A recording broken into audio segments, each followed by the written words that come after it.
Hi, I'm Charlene. I'm the Curious Carnivore, and today is Tuesday, February 27th, 2024. I am really curious today and want to talk a little bit about my protein experiment. There's a couple of reasons why I'm doing it. So historically, I can 100% surely tell you that I have been deficient in protein intake. Understanding now how much food it takes to actually support the amount of protein that is recommended for a person my size. I'm 5'4", if that's any indication. I know for a fact that in my life, up to now at 45, I have never supported my body from a protein intake standpoint. I've done morning smoothies and protein like shakes and like things like that, like on the daily in my life when I was doing that. But um, no way did I actually attain over 100 grams of protein at any point in my life. Maybe randomly once in a while when I was like overeating or something like that on the sad American diet, perhaps. But if I was doing that, it was carb heavy and no, I don't, I'm confident and sure that I have definitely had a protein deficiency in my life up till now. So, um, so yeah, like historically, I have not targeted protein. So I know that I'm deficient. And part of my journey on this carnivore path is to listen to my body, to understand it better, to give it the nutrients that it needs to support healthy function. And I have noticed a couple of symptoms that I feel are indicative of a lack of protein. And I feel that way because everyone tells me, like, all the videos I watch in regard to these things are, oh, you need to increase your protein. Oh, understanding that protein amino acids are building blocks. They're basically the materials that our body uses to rebuild cells and to promote healthy function and hormone function. Like, duh, it kind of makes sense now that I understand that. And I'm looking back, I'm like, of course, I never targeted these things with actual nutrient density or sufficient nutrient density. Um, I've really just followed the standard way of doing things in the US and in Western culture is to find a product, a prescription, something that's easy to do that I don't have to make any sacrifices for, my lifestyle. I can just live my life the way I normally do and just add these products to my life and expect that to be enough. I've failed miserably in that, and now I'm seeing why. And looking back, it does make sense that you kind of need the building materials to have a building, a healthy, structurally sound building at any rate. So, so here, the symptoms that I'm having, I will tell you, and that I'm targeting are: one is weight loss stall, and two is I have a hair loss problem. So I'm going to go into that a little bit more here. So let's start with the weight loss. So I notice in my journey that, so let's see, I started in April of 2023, April or May. April was more keto. May turned into more carnivore, I believe. And then I had a huge weight loss up until October. October, I was about 140. In April, I started at 177. So I dropped a good 35 pounds um, within that small period of time. Now, October hit, it was my birthday, and then Thanksgiving, it was holiday Thanksgiving, November. December, I got sick, which I kind of attribute to my failings in November for Thanksgiving. And then, Christmas and New Year's, and you're just like, okay, well, I'm trying to just maintain here at that point. So then January comes along and I get back to the basics: beef, butter, bacon, eggs, and that's my meal plan, right? I'm back to kind of, I did a little bit of research. I was like, okay, well, maybe I do need to increase my protein. That's when I'm kind of like figuring out, oh, this is really kind of difficult to do. Um, but I noticed like a big weight gain with that. And I'm going to talk about the struggles that I'm having with this in a minute, and so we'll go into that. But the idea here is like everyone is telling me that I need to increase my protein in order to lean out my body. And it's not that I'm unhappy with my weight as it is right now. I feel very confident. I feel unhindered by pain and inflammation. I feel really good in my body. I feel energetic. I feel comfortable in my clothes. I'm wearing size medium in general for pretty much everything, um, which is feels good, right? It it's good, but I do think that there's a problem if I veer off even the slightest bit, that I am right back to gaining weight, right back to inflammation, right back to, you know, um, not feeling good, right? Right back to the mental kind of fogginess and things like that. Or my menstrual cycle will be affected. And I'm not saying that that has to be true or is not true for a lot of people, I guess. And I know that this is a journey. It's not like overnight my body's just healed automatically. But I do want to strive to give my body the things it needs so that it can heal, and so that it's not so reactive every time I do something to enjoy my life. Um, Not that I don't enjoy my life, but I do I don't want to have so much anxiety about it if I did, have a snack or two.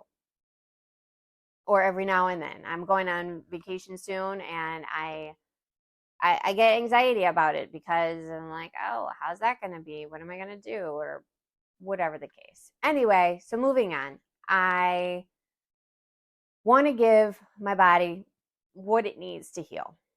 Another symptom I'm having is my hairline. So historically, I have fine, thin hair all my life. As I've gotten older, though, even in my 30s, I haven't dyed my hair since I was probably 35, 10 years at least, um, because of hair loss and breakage and just fragile hair. So now I'm looking back and seeing that as a symptom of a nutrient deficiency of protein, of building blocks to support hair growth. Through my dieting life, I've taken products. I've taken phentermine in my life for a really long time, and I know that can have some hair loss symptoms. I've used products that, like When hair shampoo, which is not a shampoo, but it's a cleanser of some kind. And all of those can be associated with actual hair loss instead of growth. So I know that I haven't made the best choices. I smoked cigarettes for a long time, um, and it's so interesting because I think that's part of the message too. Is like, we know the things are bad for us. We know sugar's bad for us. I knew smoking was not good for me. I knew it was hurting me. but I did it anyway to fulfill whatever other need I had in the moment in that time of my life. But we know what's good for us. It's just really about making that decision to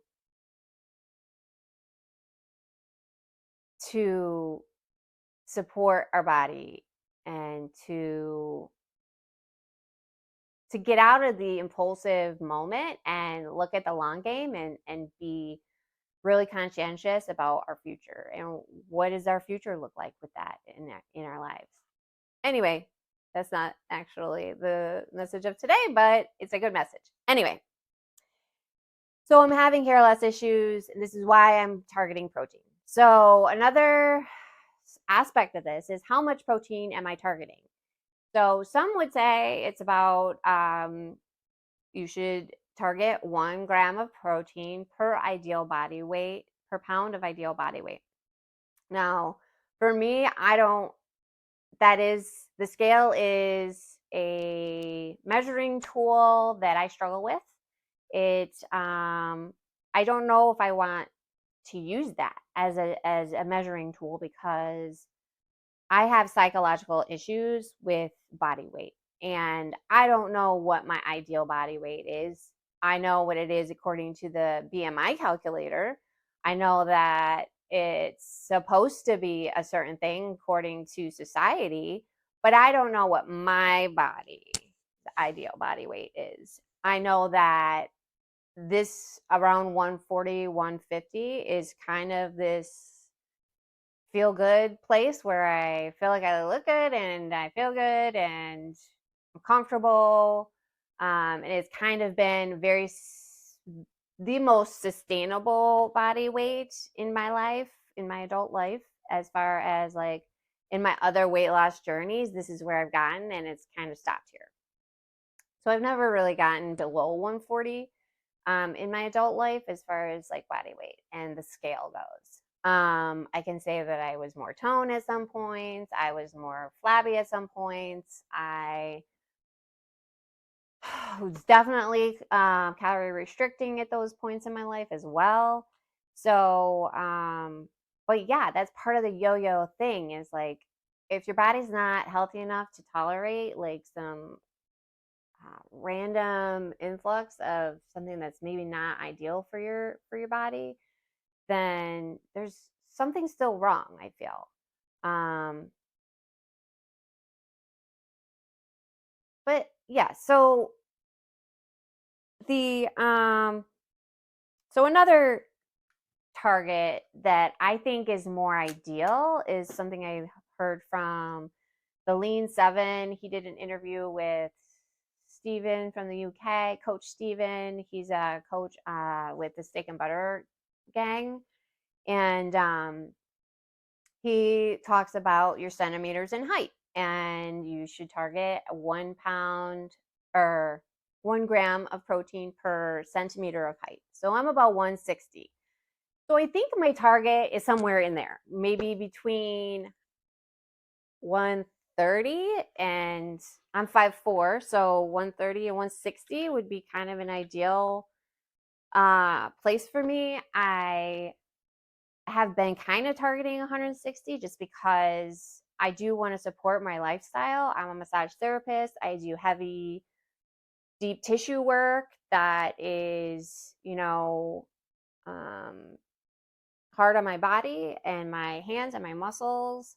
And I also do some heavy weightlifting or minimum, like weightlifting. Let's just say weightlifting. I've learned I'm not um, in a position right now to do heavy lifting just because my priority is to just stay strong, not to necessarily bulk up or anything like that, or um, like PR or anything, or I just want to sustain my body in a way that supports my massage therapy work, which I find very fulfilling and want to continue. So I want to avoid injury and things like that. But that being said, like I just really want to support my lifestyle. and give myself kind of extra. I don't know. If it needs extra to support, to kind of heal the process, and that, like, if a surplus will help, maybe that'll help. So that's kind of where I'm at. I'm targeting around 130 to 160. That's where my goal is every day. But here's a couple of things I'm struggling with then. So some of the things I'm struggling with is ketosis. I really value ketosis because I'm understanding more and more the implications in disease in regard to preventing disease. I use the Keto Mojo and I'm looking at my blood glucose and ketone index, it's the GKI, and that is a zone basically utilized for targeting health metrics. So a low ketosis is good for just weight management and health in general. If you're looking for a higher zone, then you are, or actually a lower zone on the number scale, you want it to be lower. But you can target that all the way up to like cancer and epilepsy and chronic inflammation and metabolic disease and disorders and traumatic brain injury and Alzheimer's and dementia. These are all things that I am doing this. I'm looking at the long game here. I want to prevent disease in my life. And when I increase my protein, my ketones drop and my glucose goes up. And I understand that would be true technically because glucose is driven by carbs and protein, and ketones are driven by fat. So I understand that, but also I'm not eating any carbs. So I feel like it shouldn't affect it that much, or maybe I just need to give it time. And that is a struggle for me because I do feel my best when I'm producing ketones, and I feel the most clear-headed when I'm producing ketones and that kind of thing. So this increase in protein is definitely throwing me off a little bit. And then another struggle is, it's a lot of food. I have a smaller window of eating that I try to fit this kind of intake in, and it is really challenging for me to eat that much food in one sitting or even two sittings close together. So I'm doing my best with that, and sometimes it doesn't work out, but I'm trying to do it.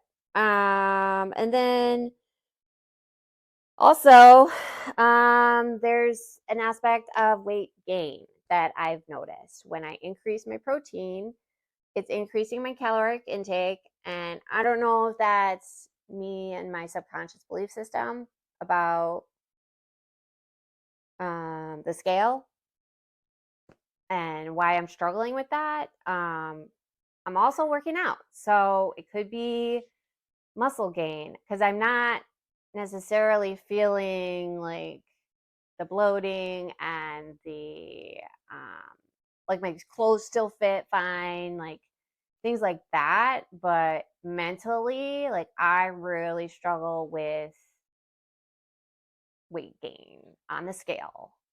So some things I'm gonna do to kind of understand that better is get some body testing done and kind of do measurements. I have done some measurements on my body in order to just kind of get a different measurement tool going for my successes. But yeah, so that's kind of my video today. I did go a little bit long, but yeah, these are all really important things that I am trying to kind of target and understand in my life on this journey. And you may be struggling with some of these things too. But if you have any feedback for me or tips, tricks, things that you've tried, successes that you've had to give me encouragement to continue even through some of the weight gain and things like that. I don't know. I guess that's it for now for today. I